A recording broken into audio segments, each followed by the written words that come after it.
That is so wonderful. So donations, or if somebody wants to send a love offering or something like that? Absolutely. And we accept school supplies and those sorts of things as well. Paper products, it takes a lot to keep a school running. What about children that hasn't got the money for supplies and things like that? Maybe they need backpacks or they need a computer or whatever, How does that work? Yeah, all of our students are provided with those things when they come, and we even have clothes available for them if they need extra clothes. If they, we do have a dress code, so some of those things are provided for those students as well, and if they need it and if they show a need.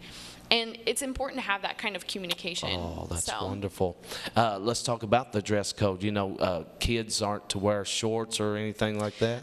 Actually, our dress code has changed over the past few years. Our students are allowed to wear jeans and shorts to their knees, okay. But no shirts with mean logos on them or anything like that, but they can wear t-shirts and jeans. Wonderful, wonderful. And there's so much going on at this school, and it's so many lives. And once again, what's the ages that it runs through, like K through adult? Through 12, yeah. Through 12? Yeah, absolutely. Right now we don't have a kindergarten.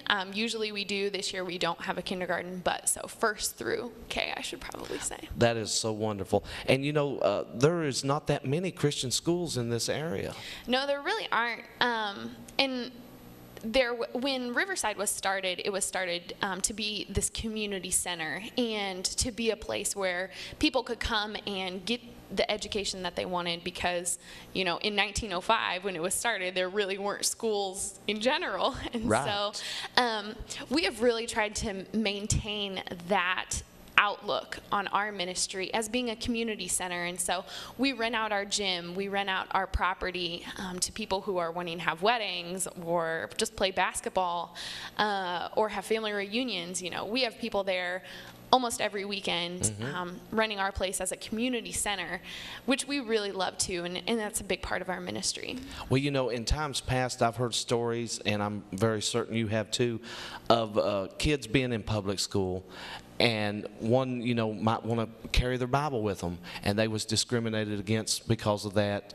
And of course, praying in school, you can't do that. And, it just feels like a little discrimination against Christian kids. And this would be perfect for them, if they want a Christian atmosphere, if they want to be there where they can, just feel the presence of the Lord and learn their academics. This is perfect. Absolutely. And those sorts of things are really encouraged. Like I said, we have chapel services 2 times a week, and in those chapel services, our students are encouraged to act on their faith, whatever that means, standing, kneeling in worship, and praising God with the gifts that He's given them, whether that's the spoken word.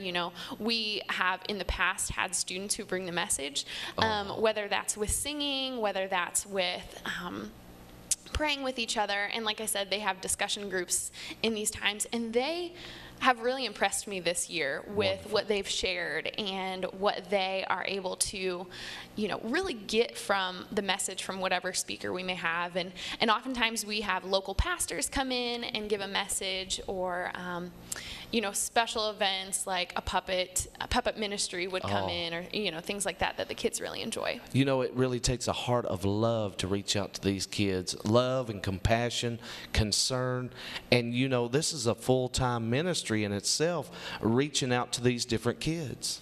Yeah, I'm from Indiana, so coming down to Kentucky and coming down to Eastern Kentucky, it was just kind of this eye-opening experience, this new world. And I really got to see just the kind of family atmosphere, the kind of love that people in this part of the world have for each other. And how much that transfers over into our school is just absolutely unbelievable. People are so supportive of each other, and being able to talk about what really matters in our hearts and in our lives has been so inspiring to me. even just teaching for the past few years, I've seen such a difference in a lot of my students because they have felt, loved and encouraged and able to take that next step in their life towards college or towards a career. And we really do have a good percentage of our students who go on to college, which is really exciting for me as a high school teacher. All this is so wonderful. And talking about the seriousness of the situation that we're living in nowadays, the world has so much wrong to offer children right now. I've seen children that's on drugs. I've seen children, young girls that was pregnant and things like that. And this is so phenomenal to teach a child in the way it should go. The difference between right and wrong. It seems like a lot of the kids today, they don't seem to know the difference because they've seen their parents do it, or they've seen their brothers and sisters, and they follow into that footsteps, and it's such a sad thing.